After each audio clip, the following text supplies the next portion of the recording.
bienvenue dans ce premier mini-podcast de l'UNSA Éducation. Je suis Mathieu Fuster, professeur d'EPS au collège Rabelais à Niort et chargé du second degré à l'UNSA Éducation. Je suis Sophie Reboulpia, secrétaire académique du syndicat des enseignants UNSA sur l'Académie de Poitiers. Aujourd'hui, on revient sur les groupes de travail qui se sont tenus cette semaine au rectorat. Il portait sur le bilan du mouvement et sur la promotion des enseignants pour l'année 2024-2025. Ce format nous permettra aussi de vous présenter notre travail de l'ombre. L'objectif ? Mettre en avant nos propositions, les avancées obtenues et tout ce que l'UNSA Éducation et le SEUNSA défend pour améliorer vos conditions de travail, votre avancement et vos mutations. Commençons par le bilan général de la mobilité. Les mutations 2025 enregistrent une nouvelle baisse du nombre de participants. Près de 1500 collègues ont participé, soit 10% de moins que l'an dernier. La baisse est surtout marquée chez les participants volontaires, c'est-à-dire les collègues en poste fixe ou bien les TZR. Si le taux de collègues mutés est en légère hausse, on observe une diminution du taux de satisfaction. Près d'un collègue sur 3 est muté au-delà de son 10e vœu. Pour nous, à l'UNSA Éducation et au SEUNSA de l'Académie de Poitiers, cette évolution s'explique par la forte attractivité de certaines villes comme La Rochelle, Niort, Poitiers, Angoulême et l'ensemble du littoral.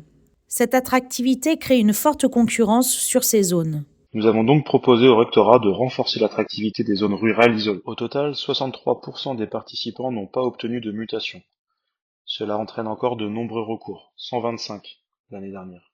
Seuls 3 recours ont abouti, mais nous nous félicitons du nombre élevé de révisions d'affectation. Parmi les collègues qui ont mandaté l'UNSA Éducation et le SEUNSA de l'Académie de Poitiers pour une révision d'affectation, près de 65% d'entre eux ont obtenu satisfaction. La deuxième partie du bilan concerne la gestion du potentiel de remplacement, les TZR, mais aussi les contractuels. Au 1er septembre 2025, 562 TZR sur les 788 de l'Académie ont été nommés à l'année, laissant 226 collègues pour les suppléances de courte durée.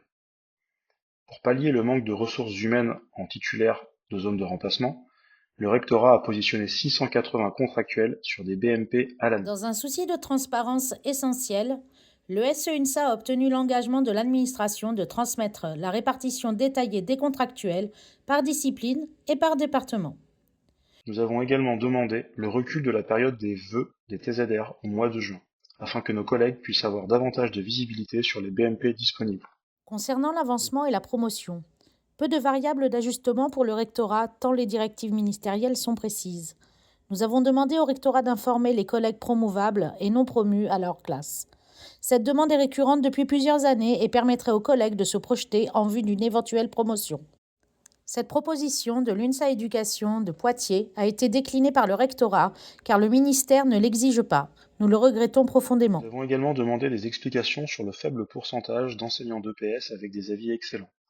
En effet, aucun avis excellent n'a été donné pour les collègues ayant eu leur PPCR, que ce soit à l'échelon 6 ou à l'échelon 8.